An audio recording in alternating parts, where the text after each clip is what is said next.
Hey, so in this week's video, I thought I would show you guys how I painted this smoke using gouache. Before we paint it, I'd like to go over how smoke behaves. I like to think of painting smoke as if you're painting a transparent ribbon. In the smoke, you can see almost like different strands of ribbon that are see-through, intersecting and curling over each other. The edges have lines that are a lot more opaque, and then in between the two lines on each strand, it becomes more transparent. As it folds over itself, it becomes a lot more opaque and less see-through. Even in an example where smoke is really thick and messy and colliding with itself and reads, at first glance just like a cloud of smoke, you can still see these strands folding over each other. Smoke can also have a bluish tint when it's against a black background, which in this painting it will be. The first thing I did before going in with any gouache paint is I got a blue watercolor pencil. You can use regular watercolor, that's fine. I just like watercolor pencils personally. And I put this anywhere there's going to be shadows or really, really dark black. Later on, when I layer on any white paint for the smoke, it's going to bring this up. It's going to tint the rest of the painting a little bit. As I said previously, sometimes smoke has a bluish tint to it, and I really like picking that up in my artwork. I think it looks more real, so yeah. And this painting is going to have just a straight up black background, so I'm placing really thick black gouache paint on the background. But where I have it blank is where it's going to be smoky, and around those areas I left the black gouache paint very transparent. Obviously the smoke isn't just going to be one giant clump of white paint. You want the white to diffuse into grays and be very soft, so I'm adding very, very transparent black gouache paint in areas where there's going to be shading within the smoke, and this gives the white paint something to grab onto, something to blend into, and just diffuse a little bit and pick up that blue underneath. Alright, once I did that, then it was the fun part. I finally added the white gouache paint. Within smoke, there's areas where it's more opaque. As I said earlier, it's the areas where it's folding onto itself or it's a lot more thick. In this painting, the smoke is coming out of my eyeballs. That's going to be a very thick area of smoke, so I'm going to put a lot more white there. As it flows out of my eyes, it's going to diffuse a bit. So I'm adding a lot more transparent gouache paint in those areas where the smoke is going to blend out into the background a bit and maybe get a little bit lost in some areas. In this stage, I think it's easier to just focus on the areas where you know there's going to be a lot more white paint involved and just start with the contrasting colors. So in areas where I know there's going to be a lot more streaks of white, I'm just layering that on pretty thick because later on I can always diffuse it out. There's no point in trying to blend everything immediately. I had a huge issue with that when I first started painting with any medium, any layer I was working on, even in the beginning stage where you're just placing the color down, in this case the white, just to map it out, Even in this stage, I would desperately try to just blend it out immediately, but with gouache, that's not a good idea because the more layers you put on, you're going to be blending out anyways because it mixes with the layer underneath. So trust the process, and trust me, I know this looks like a streaky mess right now, but it's going to look great. I am really focusing a lot more paint on the areas where there's more folds within the smoke, where it's a lot more thick and there's a lot more white. As I do that, I only blend out the very edges into the background with a damp brush. Think of this as the base layer of the smoke. If you look at a picture of smoke and then you unfocus your eyes a bit, that's in a way what I'm doing here. We're doing a very diffused, low contrast base layer for the smoke, and later on we will be adding more and more highlights and more shadows and details.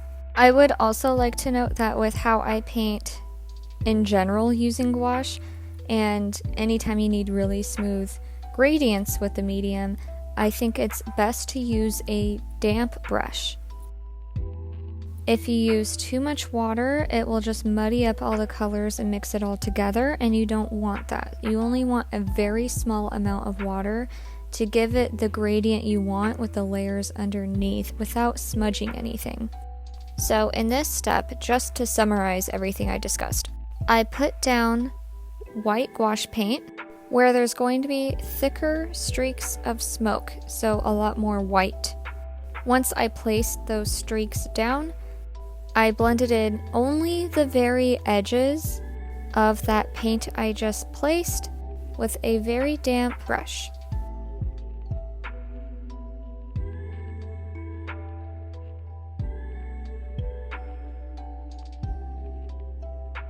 So after I placed where I wanted the white to be, and after blending it out a little bit, and after I formed just the general shape of the direction the smoke is going to be blowing in, I got my brush and I got some black gouache paint and I graded out a bit. So I mixed a little bit of white and I'm blending it in between where the white streaks were placed. So right now I'm adding more gradients in between those streaks, kind of like the ribbon analogy I discussed earlier. We're essentially adding the very transparent smoke that tends to be diffused between these really bright ribbons of it. And okay, I'm gonna say something that's a little annoying. Honestly, I'm going to repeat this process again and again until we get to finer details. So let me explain. Those steps that I just went over, I'm basically going to be repeating them, but every time I repeat those steps, we're basically building layers up to a more detailed point. So I'm going to bring that picture back up again. So the first layer was like if we were looking at the smoke in a very unfocused, blurry version of it, and with each layer we're making the picture more clear. So essentially we're going to be repeating this process until the picture becomes clear. And this is important, especially with how I work, because the underlying layers build up the diffused atmosphere of the smoke, and with each layer more details get carved out. It starts looking like smoke. So a lot of art actually is a lot of repeated steps. And I know that can be really frustrating because it's like, yo, just show me how to paint this. But when you do, especially with elements like painting rock texture, there's a lot of repeated steps. So essentially I went back in and I put in more white around the streaks to add more definition. I blurred out the edges again, and then I'm going back in with gray to diffuse the gray area of transparency in the smoke between the streaks. And I'm just repeating that over and over again. It can be frustrating for people when they learn how to paint or draw because a lot of it is repeated steps. But a lot of people, when they first try painting or drawing, they get really discouraged because their first layer doesn't immediately look like how they want in their head. But essentially, you have to push past that and just keep rinse and repeat those steps. And with each layer you do, just get more detailed each time. I really hope that makes sense, but it was something I have noticed a lot. I went to art school and I remember one time specifically, sorry, here's a little story time, I hope this helps. We were learning how to digitally paint elements specifically for game art, so in that world you have to learn how to do different materials like water, smoke, rock, grass, all those things. And we were watching a tutorial of a very talented artist, and he was painting these materials on spheres. And he showed the steps, and then he said, okay, I'm gonna fast forward because it's basically the same thing. And I remember so many students were like, what do you mean? What? Show me. They were like, you're just gonna fast forward through all that? All that information you could be explaining. But in reality, it is the same thing over and over again. It's just that with each layer, you get more detailed and more precise with your placements. So as you can see here, I made sure that with each layer, I was putting more white where there were brighter areas of smoke. And maybe in the next layer, I don't put the white exactly in the same spots because in this layer, they won't be as bright. A huge part of art is fine-tuning your eyes, and you have to notice with each layer, like, okay, on this layer, this area of the smoke is more gray looking compared to this area, so I'm just going to focus the white on this area specifically because that area is already at the highest level of highlight it should be at. And along the way, I did add extra trails of white and smoke just for fun. This was purely just because I wanted to add some extra swirls of faded out smoke. This is when I'm in the detail stage. This is the stage in which I'm like, okay, I really want to make sure that these highlights are blinding and there's crisp edges. Right here you can see the smoke is faded and then twirls together. Where it twirls together, I'm adding more white. In the next layer where I just added white, where the smoke twirls together, I'm not going to repeat adding white over the same surface area I just placed it. Rather, I'm going to add another layer of white in the very center of where in the previous layer I added white. I am so sorry, I hope that makes sense, but with each layer you get more specific and you end up working with smaller brushes because you're adding white to very small areas as the layers go on. So I added a devil in the smoke, which I can do another tutorial on how to add shapes in smoke. I did do a Procreate tutorial on that. I'll show you the link here. But for the devil, I had horns. And I thought the smoke, if it's going to create a horn shape, at the very tips, it's going to come together into a twirl. So I made sure in those high points where there's more smoke condensed and twirled together, I put more and more white to really emphasize the shape in which the smoke is twirling. I also want to note the brush I'm using in this stage is a very, very small brush, and it's a stiff brush because I like using a very almost dry brush in this stage where you can almost scrub the paint. When you're adding the highlights here, you're barely going to use any water. There's some points where I wanted the highlight to be so strong, I didn't even use water with the paint. I just dipped my brush in straight up white gouache, put it on that high point of highlight, and dry brushed it out in a scrubbing motion. So yeah, in this stage, I'm barely using any water. My brush barely has any water in it. It's almost dry. And yeah, I use a lot more paint and way less water. Enough about highlights, let's talk about what I'm doing here. Here I'm using my other brush.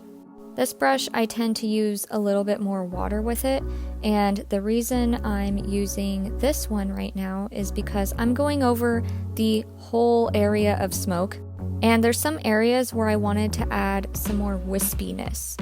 So I'm dragging out some of the edges of the smoke to create mini trails of smoke to then disappear into the background. I don't have any paint on my brush, I literally just have a little bit of water, and I'm dragging the paint on the very edge into the background, and I'm doing this to add kind of like a motion blur effect. You can see in the eye sockets of the smoky devil skull, I dragged down little bits of paint just to show some motion within the smoke. because you don't want it to look still. You want to give the idea that it's moving. And since we already did the highlights really show the structure of the smoke, but in the detail stage, this is when it gets really fun because you can add little things like extra wispies around the edges. At the top of the horn right here, I dragged out a little bit of that highlight at the very tip of the horn, and I'm blending it into the background because it's giving the illusion that when the smoke is twirled together at that highest point of highlight I added, when I drag out that paint with a very clean brush and just make it blend into the background, it looks like the smoke is coming together and then just fading away after it twirls together. So at this point, I'm kind of going back and forth with different brushes. I'm just going over the whole area of smoke. Anywhere where I feel like it needs a tiny bit more highlight, I'm going in with straight up white gouache with my scrubby brush and just editing that a little bit. Any areas I felt like didn't fade out at the edges enough, I'm blending them out with a plain brush with just a little bit of water. At this point, I'm really just fine-tuning things to my liking, and a whole lot of repeated steps and going back and forth. This is a stage that's really fun because you can just really take a lot of creative freedom with it. I wound up going away from my reference quite a bit at this point because I didn't want it to look exactly like the smoke in the photo reference I used. And I even added some more smoke in areas where I felt like the space just was a little too empty. It needed something to fill it up, and I needed some more balance with the whole piece. So yeah, right here is just full creative freedom, editing, fine-tuning things. You get the point. Smoke can be very complicated because it's such a loose, transparent, odd element. I find that learning how to paint or draw anything that is transparent, could be plastic, water, things like that, it's really strange. It's a little hard to explain. Maybe I can do some other tutorials like how to paint glass, water, things like that, because it's so strange to learn how to draw those things, because it's like you have to draw or paint something that doesn't feel like is fully there or materialized. It's so odd. Anyways, I hope this tutorial was helpful. I really tried to add diagrams to show exactly what I was talking about with each step. Anyways, if you found this helpful, please give it a thumbs up, and I would love to have any feedback on any future tutorials you would like me to make. Anyways, I'll see you next week. Bye!